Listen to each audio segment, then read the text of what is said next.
NEPSE AI नामक app install नगर्न प्रयोगकर्ताहरूलाई सचेत गराएको छ अथवा तपाईँहरूले डाउनलोड नगर्न सचेत गराएको छ।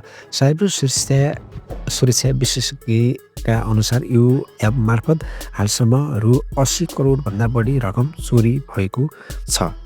काम कसरी हुन्छ? यस्तो एपले फेसबुक, इन्स्टाग्राम, टिकटकमा झुटो विज्ञापनद्वारा प्रचार हुन्छ। एआईले स्टक मार्फत कमाउन सजिलो भनेर भुल आकर्षित गरिन्छ। इन्स्टल गरेपछि ह्याकरहरू रिमोट एक्सेस मार्फत आफ्नो तपाईँको फोन नियन्त्रण गर्छन्। परिणामस्वरूप फोनको स्क्रिन ब्लक हुन्छ, सबै डेटा मेटिन्छ र ब्याङ्क खाता खाली गरिन्छ।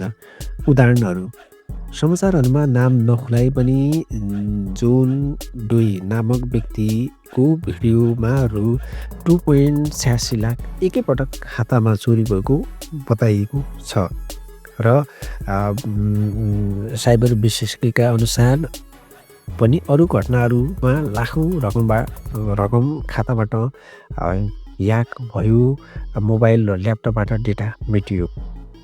सिआइबीले दिएको सुझावहरू निम्न सुझावहरू दिएको छ। अपरिचित लिङ्क वा एपबाट सचेत रहनुहोस्।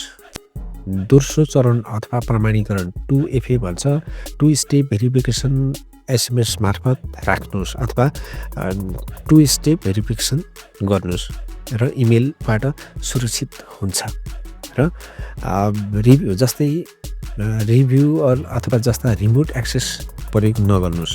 जस्तै अनावश्यक तपाईँहरूले अथवा कुनै गुगलमा गएर कुनै ठाउँमा थर्ड पार्टीबाट कुनै डाउनलोड गरेर रिमोट एक्सेस टाइपको सुविधा प्रयोग नगर्नुहोस्।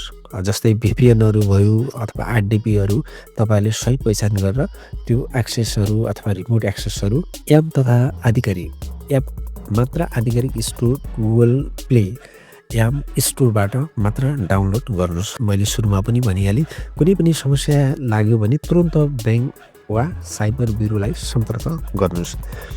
जनचेतना र निवारण साथीहरूसँग, परिवारसँग यो जानकारी सेयर गर्नुहोस्।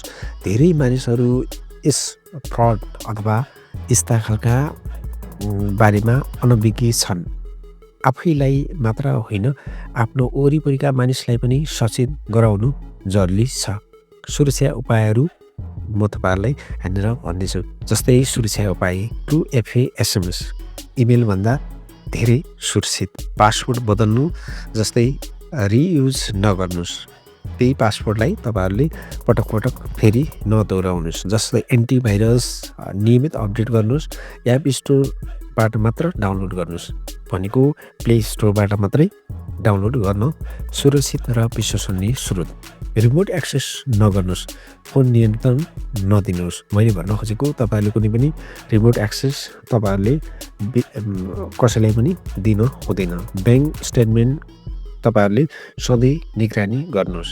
तुरुन्त त्यस्ता कुनै तपाईँलाई शङ्का लाग्यो, तपाईँको मोबाइलमा अथवा तपाईँको डिजिटल वालेटहरूमा कुनै समस्या लागेमा तुरुन्त तपाईँहरूले त्यसलाई समाधान गर्न सक्नुहुन्छ। अथवा तपाईँले पासवर्ड चेन्ज गर्न सक्नुहुन्छ अथवा CIBमा फोन गर्न सक्नुहुन्छ र तपाईँहरूले कुनै ब्याङ्कमा अथवा तपाईँले जहाँ डाउट हुन्छ तपाईँले तुरुन्तै त्यसको एक्सन लिनुपर्छ। समाधान र जागरुकता जान्ने महत्त्व।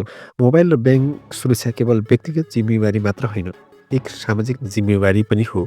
यस्तो समाचारले चेतना जगाउँछ कि सस्तो कमाइमा फ्रड छैन भन्ने सत्य बुझ्न।